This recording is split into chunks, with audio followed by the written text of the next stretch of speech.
తర్వాత సినిమా పాటలు రాయడంలో మీరు ఎదుర్కొన్నటువంటి సవాళ్ళు ఏమైనా ఉన్నాయా? ఉంటే ఎటువంటివి మీకు ఏమైనా గుర్తొస్తున్నాయా? సవాళ్ళు చాలా ఉన్నాయండి. ప్రతి పాట సవాలే, కానీ సవాళ్ళు ఇది సవాలు అని చెప్పి విసిరిన సందర్భాలు కొన్ని ఉన్నాయి. దానిని నేను చక్కగా తీసుకొని దాన్ని అధిగమించి వాళ్ళ చేతి మెప్పు పొందిన సందర్భాలు ఇంకా ఉన్నాయి. అదేంటంటే, ఒకసారి మాకు గురువుగారు రామానాయుడు గారు నాకు అవకాశం ఇచ్చారు, శివగారు నన్ను ప్రోత్సహించారు, నన్ను పరిచయం చేశారు. కానీ నేను గురువు గారు అని చెప్పుకునే వ్యక్తి మాత్రం రాఘవేంద్రరావు గారు.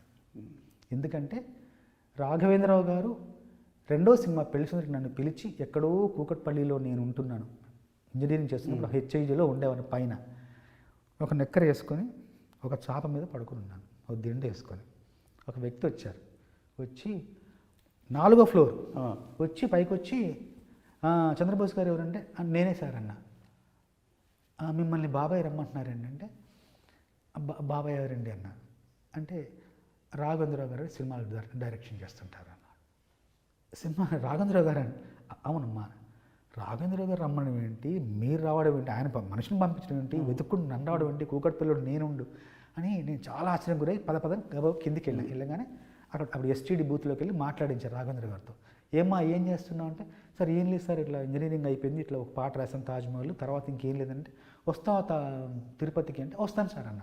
తప్పకుండా ట్రైన్ టికెట్ బుక్ చేస్తే తిరుపతికి వెళ్ళిపోయారు. వెళ్ళేసరికి భీమాస్ హోటల్లో వెళ్ళాను, స్నానం చేసి వెళ్ళేసరికి పెద్ద హాలు, కీరవాణి గారు పక్కన, జమినీ గారు పక్కన, గిరిజాపతి గారు పక్కనే, పోల్సన్ గారి ఒక బృందం. ఇది రాఘవేంద్ర గారు తెల్లటి ఒక టేబుల్ మీద రాఘవేంద్ర గారు కూర్చున్నారు, కోడైరెక్టర్లు కూర్చున్నారు. నేను వెళ్ళేసరికి మంచి పొగలు, పరిమళాలు, మంచి వాతావరణం. కీరవాణి గారు ఇలా నవ్వుతూ చూశారు.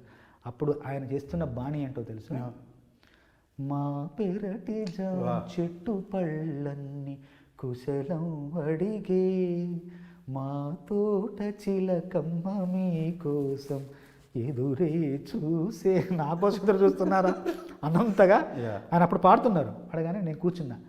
చంద్రబోస్ గారు బాగున్నారని, బాగున్నాను సార్ అన్నాను. కీరవాణి గారేంటి, రాఘవేంద్రరావు గారేంటి, నేనేంటి, వాళ్ళ పక్కన కూర్చోడం ఏంటి. కాసేపు అంత మాట ముచ్చట ఎంత అయిన తర్వాత సందర్భం చెప్పారు రాఘవేంద్రరావు గారు, కో డైరెక్టర్ చెప్పారు. తర్వాత కొన్ని రోజులు రాశాను. రాసిన తర్వాత ఒకటి నచ్చింది రాఘవేంద్రరావు గారికి, కీరవాణి గారికి.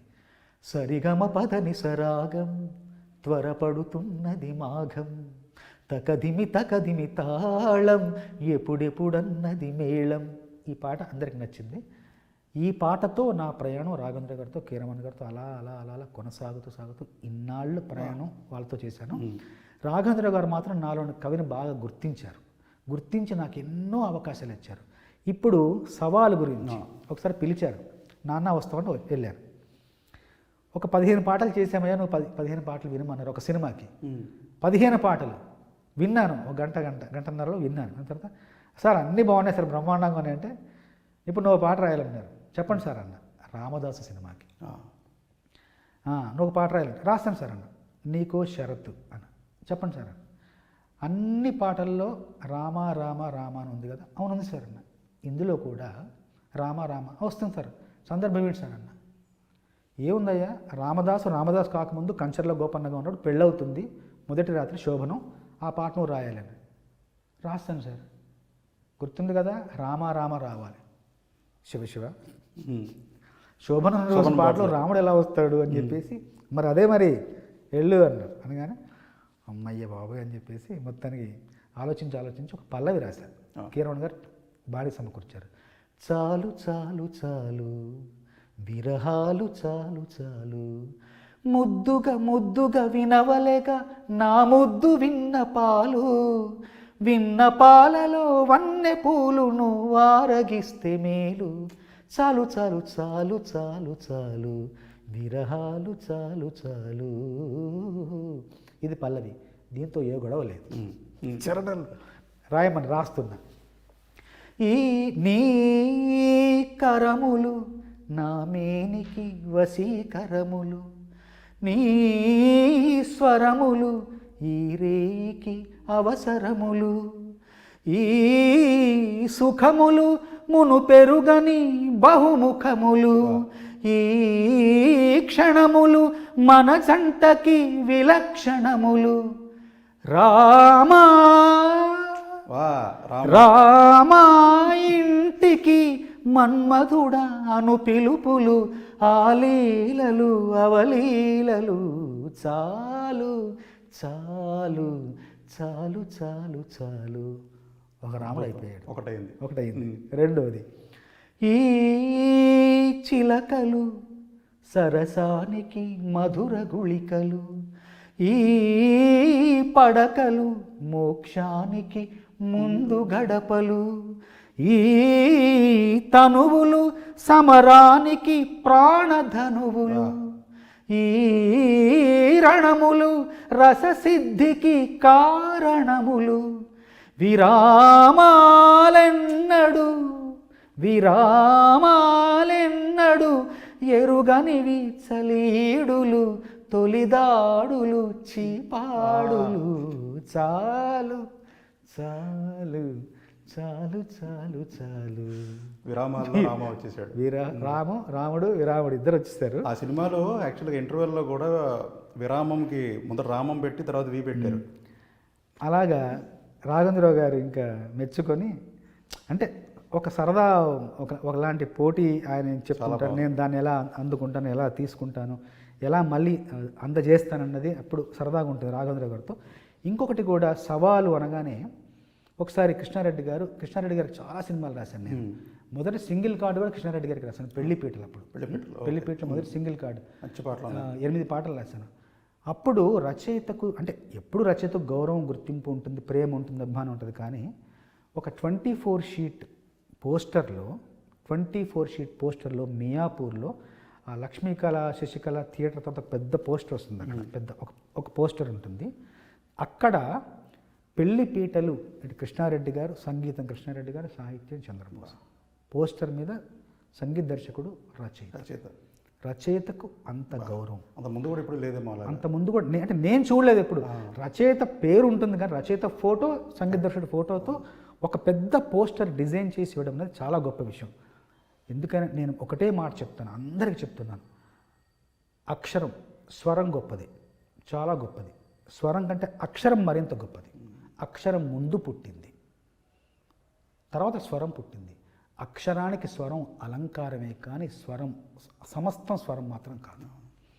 అక్షరం ముందు ఉండాలి, దానికి అలంకారంగా, దానికి ఒక భూషణంగా స్వరం వెనకాల బయలుదేరాలి. కాబట్టి మాటకు గౌరవం ఇచ్చే సంగీత దర్శకులందరికీ వందనం, అభివందనం.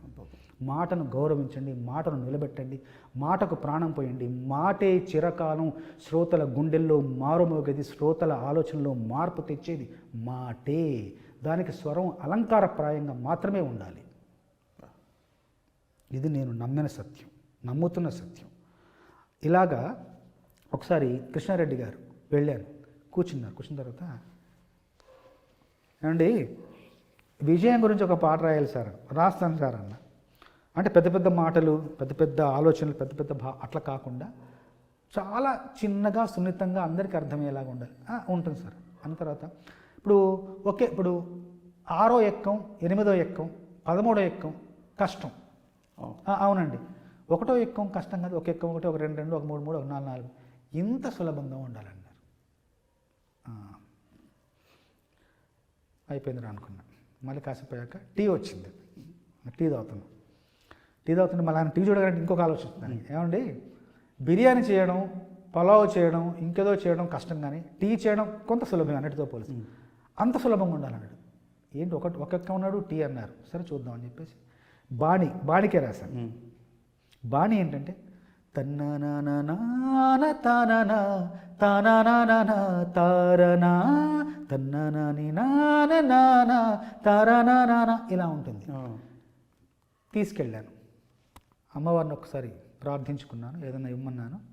ఆ రోజు ఆ బాణికి ఇచ్చిన మాటలు 1, 2, 3, 4 ఎన్నో ఉన్నాయి అంకెలు, 1వ స్థానంలోనే ఎప్పుడు నువ్వుండాలంటే చెబుతాను కొన్ని లెక్కలు. 2 పూటల 2 చేతుల 3 పూటల 2 చేతుల 3 పూటల కష్టపడితే 5 అవునురా, నలుగురాడిన 4 మాటలు 5 నుండి తీసేయరా, చివరి ఫలితం ప్రథమ స్థానం నీదే కదరా. 1 2 3 4 ఎన్నో ఉన్నాయి అంకెలు. చరణం. చాయ్ చెయ్యాలంటే, టీ చెప్పారు కదా, చాయ్ చెయ్యాలంటే పాలు నీళ్ళు 2 ఉండాలి, పంచదార బాగా కలపాలి, టీ పొడి వేసి ఉడికించాలి, మరిగిన వెంటనే వడబోయాలి, రెడీ ఫుల్ టీ. సక్సెస్ రావాలంటే దీక్ష లక్ష్యం 2 ఉండాలి, క్రమశిక్షణనే బాగా కలపాలి, ఆవేశంతో ఉడికించాలి, ఆటంకాన్నే వడబోయాలి, రెడీ సక్సెస్ టీ. వా వా వా ఒక్కటో ఎక్కం చాలా చాయ్ చేసే బాల విధానం సాహిత్యం లాగా ఉంది. అంటే ప్రతీది కూడా ఎప్పుడూ విభిన్నంగా, వినూత్నంగా, కొత్త కోణంలో ఆవిష్కరించడమే కవిత్వం.